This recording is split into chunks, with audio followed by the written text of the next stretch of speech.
এবার থেকে ওলা উবেরের মতো মোবাইলেই মাত্র একটি ক্লিকেই বুক করতে পারবেন অ্যাম্বুলেন্স। রোগীদের সুবিধার্থে নতুন অ্যাপ আনছে রাজ্য সরকার। রোগীর প্রয়োজন বুঝে মিলবে 3টি ক্যাটাগরির অ্যাম্বুলেন্স। অ্যাম্বুলেন্স নিয়ে দালাল রাজ থামাতে রাজ্য সরকারের এই নতুন অ্যাপের সুবিধাগুলি জানুন। বুকিং করার আগেই স্ক্রিনে ভেসে উঠবে সঠিক ভাড়া। প্রযুক্তির ব্যবহারে বাঁচবে বহু প্রাণ। এই বিশেষ সরকারি পরিষেবা কবে থেকে চালু করছে রাজ্য সরকার, আসুন জেনে নিই। অ্যাম্বুলেন্স ডাকতে গিয়ে অতিরিক্ত ভাড়া, দালাল চক্র কিংবা গাড়ি না পাওয়ার সমস্যায় বহু মানুষকেই পড়তে হয়। এবার সেই সমস্যার সমাধানেই বড় উদ্যোগ নিল রাজ্য সরকার। ক্যাব বুকিং অ্যাপের মতোই এবার মোবাইল অ্যাপের মাধ্যমে অ্যাম্বুলেন্স বুক করা যাবে। আর বুকিং এর আগেই জানা যাবে কত ভাড়া লাগবে, কোন অ্যাম্বুলেন্স কোথায় রয়েছে এবং কত সময়ে পৌঁছবে, সবই জানা যাবে। বিধানসভার বাদল অধিবেশনেই নতুন পরিকল্পনার কথা ঘোষণা করেছেন রাজ্যের স্বাস্থ্যমন্ত্রী শারদ দাস মুখোপাধ্যায়।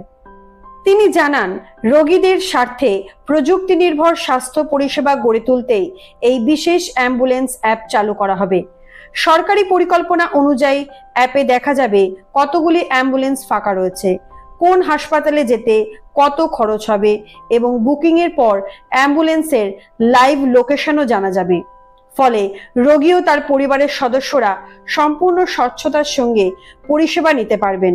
থাকবে 3 রকম সুবিধাযুক্ত অ্যাম্বুলেন্স: সাধারণ অ্যাম্বুলেন্স, উন্নত চিকিৎসা সুবিধাযুক্ত মিডিয়াম অ্যাম্বুলেন্স এবং সংকটজনক রোগীদের জন্য আইসিইউ অ্যাম্বুলেন্স। প্রতিটি গাড়িতেই থাকবে জিপিএস ট্র্যাকার, যার মাধ্যমে সরাসরি নজরদারি করবে সরকার। রোগী ও অ্যাম্বুলেন্সের মধ্যে সরাসরি যোগাযোগের ব্যবস্থাও থাকবে। ফলে দালাল চক্রের দৌরাত্ম্য অনেকটাই কমবে বলে আশা প্রশাসনের।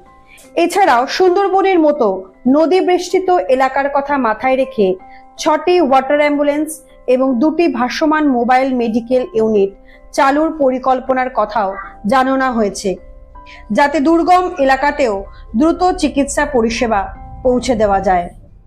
স্বাস্থ্যমন্ত্রীর দাবি, আগামী 6 মাসের মধ্যেই এই অ্যাপ ভিত্তিক পরিষেবা চালু করার লক্ষ্য রয়েছে সরকারের।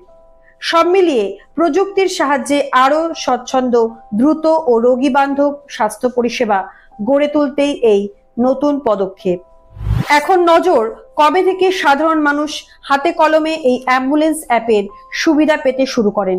নির্ধারিত সময়ে পরিষেবা চালু হলে জরুরি মুহূর্তে স্বচ্ছ, ঝামেলামুক্ত অ্যাম্বুলেন্স পরিষেবা